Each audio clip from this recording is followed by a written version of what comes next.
a bit of dialogue about the situation in West Papua. So perhaps if John Anari is online, or another person they would like to. And we have also Claire, John Anari from West Papua, and Megan Davis from Australia who'd like to speak next. John Anari. Yes. Hello. Hello, John, and could you please speak slowly and a few minutes? Okay. We're 10. Thank you. Yes. Thank you so much for the invitation, and thank you for Melissa and Dr. Hannah to invite me for speaking, representing my people of West Papua. Yeah, this time about the self-determination and self-government.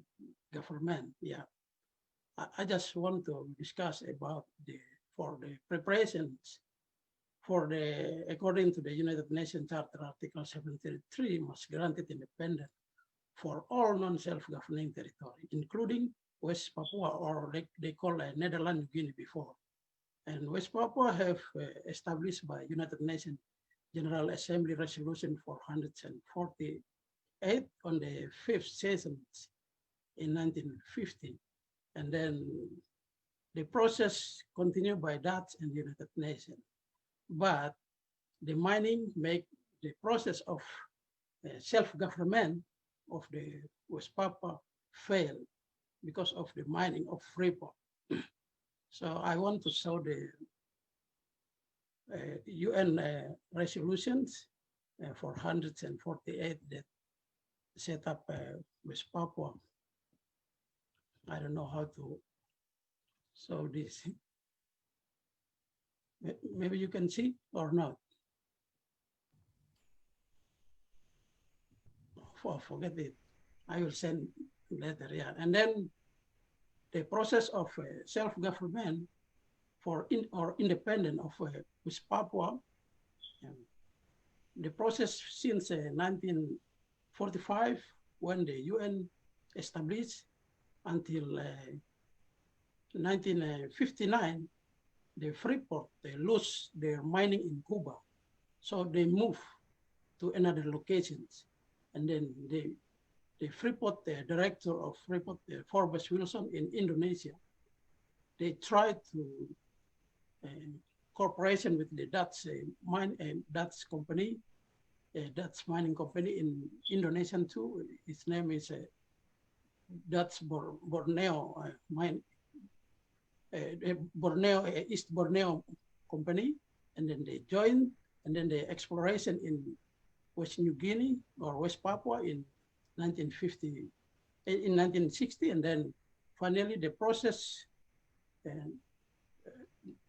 of the decolonization make a fail.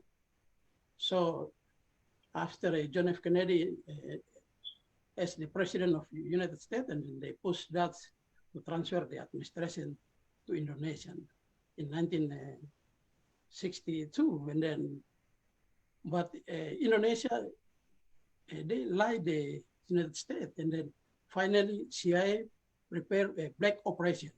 The black operation, they invite the Indonesia General Suharto to take over the president of Sukarno, and then finally Suharto be the president and let the mining now operate in our island of West Papua.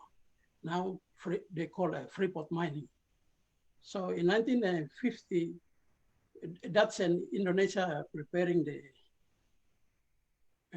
transfer from the United Nations, and then from United Nations to Indonesia, and then they preparing for self-determination in 1969, and that Indonesian, they call an act of free choice, but West Papua call act of no choice, because they select only 400 indigenous Papuan, and then 600 Indonesian, especially they are from Moluccas, because same face but different hair. We are curly hair, different with them. So they put them, and then in they do not allowing their agreement in the United Nations that they sign in United Nations building. They call New York Agreement on 50 15 August 1962. The agreement arranged about the self-determinations, but must supposed to be one man, one vote, and every people must choose. Not Indonesian, but because of the mining, they before the election or the referendum in 1969, they preparing Indonesian and Rockefeller, Indonesian foreign minister Adam Malik meeting with Rockefeller in Swiss and another company, and then they sharing the prospect for them, and then finally the self-determination. Before self-determination, they signed the agreement for contract of the mining in Indonesia in August 1967, and finally the referendum or the self-determination in West Papua in 1969. They do not follow the agreement that they signed in the United Nations building. And then Thank you very much. yeah, Thank you. that's the mining. Yeah, so I hope. And please make your final. Okay, thank you so much, Hannah. Thank you. We have Selwas from the Indonesian government for a response as well. Hi everyone. Can you hear my voice? Yes. How to turn my video on? Let me check first. I'm sorry about this. Can you see me? Can you turn on my video, because I don't have the options here.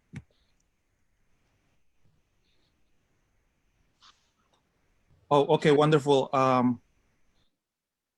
Hi everyone, wonderful.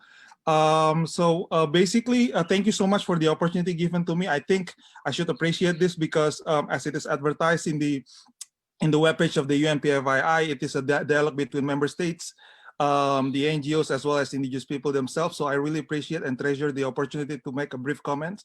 I've seen one comments about Indonesia in the chat room, as well as from the previous speaker. So let me just briefly make 3 points, short 3 points, and also in responding to what Mr. John Henry said. First of all, let me just point out that the voter turnout in the last national elections in 2019 in West Papua province and the Papua province is high. It's above 90% of people turn to the voting. To the voting, and that it really shows how democratic and how civil participation is ensured in Indonesia, despite of many challenges that our government faces as well. Also, if I may, I would like also to raise the second point regarding the current situations in Papua, because as you know, perhaps know, as we talk about self-determinations, about autonomy, and then all those concepts, let me just briefly point out that all the officials from the national level, ministerial cabinet, governors, as well as a chief police, as army officers, are from Papuan themselves, and this is part of the democratic governments that is really solid and that has a grassroots in Indonesia, especially in the provinces of Papua and West Papua. So this is our track record, and our track record speaks volumes of itself. And third of all, with regards to the issue of non-self-governing territories, as well as the ones pointed out by many speakers in the chat, let me just speak briefly that there wasn't any reference about NSGTs, trusteeships, in the dispute between that we have in 1960s, and the UN documents and the New York Agreement resolutions, the UN resolutions are also acknowledging the act of self-determinations, no mentioning ever about the NSGTs and everything. So I think it is an incorrect portrayal. So let me just put it into a context there. And also, lastly, if we talk about self-determinations, I think the UNDRIP, or the declaration itself, also speaks about the need to maintain territorial integrity of member states. So I think it should be seen in that light. That is why I hope the discussions can also bring a more nuanced and a more in-depth look on the issue of self-determinations, and then to apply the issue of indigenous people in the context of each member state, which is differ from one another. So thank you so much for this opportunity. I hope I put a I make a really brief comment. Thank you so much. Thank you so much, Salwas, and thank you so much to everyone who has spoken just now. We are getting to very close to the end of our time, and there's lots of very rich discussion that needs to be had. And I did note Megan's reference to the expert mechanisms work on self-determination, and I wonder whether that could address some of these issues in the greater detail needed. It's a bit difficult, for example, to have a deep discussion about Article 73 in this kind of context. So I'd like to give the panelists each really just 1 minute to finish up, and then we will be moving over to the next session.